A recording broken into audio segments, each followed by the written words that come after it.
Hey travel fam, Donna Spencer, Lucra Journey here. I already know you guys have got a lot of the basic cruise tips down already.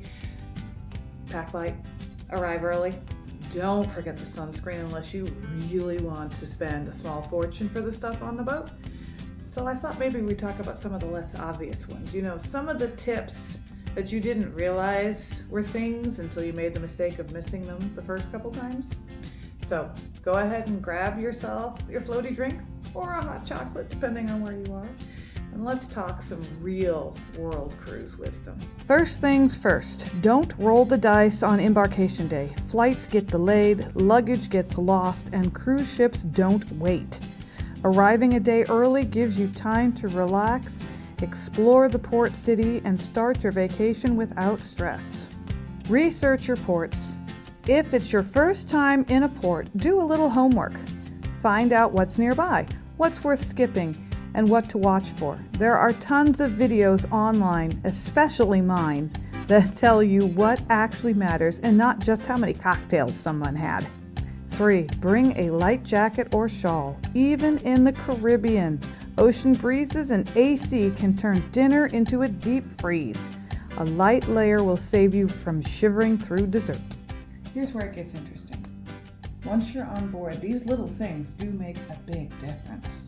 It separates the calm cruisers from the chaotic ones. Explore the ship early. Once you're on board, take time to explore. You'll find quiet decks, hidden coffee shops, and maybe even a secret lounge. Think of it as unlocking the bonus level of your vacation. Safety drill and muster station. Before you get too caught up exploring the ship, make sure you have watched the safety video and checked in at your muster station. It's required by law, but more importantly, it could save your life. Don't skip it or treat it like background noise. Pay attention to where your lifeboat is and how to get there. You'll thank yourself later if there's ever an emergency, or even just a drill. Balconies aren't private. Come on, people. Your balcony neighbors can hear you, and staff can often see from above. So maybe save the karaoke and wardrobe changes for indoors. Put personal items away. Before leaving your cabin, tuck away personal stuff, documents, meds, cash, even that half-eaten dessert. Crew come in to tidy up, and it's easier on everyone when things are put away. Security cameras are everywhere. This isn't meant to spook you. It's for safety. From hallways to pool decks, most ships have cameras. So act like grandma's watching and maybe skip the midnight deck dance. Watch for overindulgence. It's easy to get swept up in the all-inclusive mood. Just remember, unlimited doesn't mean you should. Keep an eye on your group too. One extra drink can turn into a story no one wants at dinner.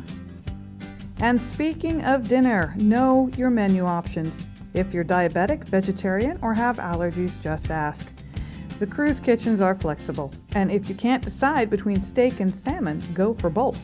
Some lines might charge for a third entree, so maybe pace yourself.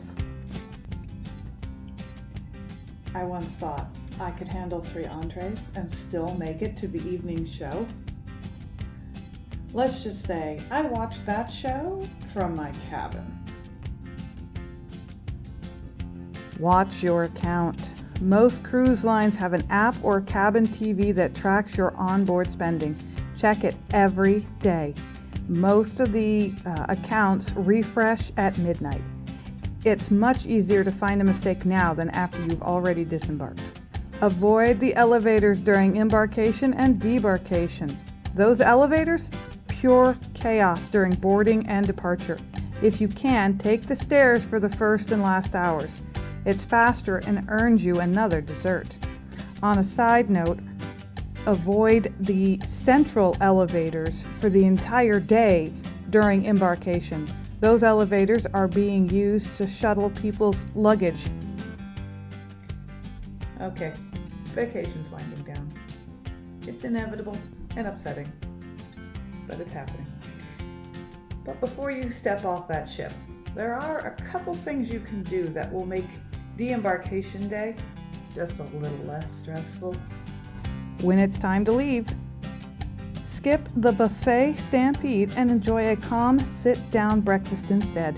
Just ask which dining room is open on debarkation morning. It's a peaceful way to end your cruise. And you miss most of the line. Final account check. Before stepping off, check your account one last time. Guest services can fix it now. Cruise terminals can't. It's 2 minutes that could save you post-vacation headaches. And there you have it. Some real cruise tips. They don't tell you. Straight from experience. If anything you see here you liked, give it a thumbs up. Pass it along to somebody else so that we can all enjoy our cruises together. Hope to see you on the next voyage.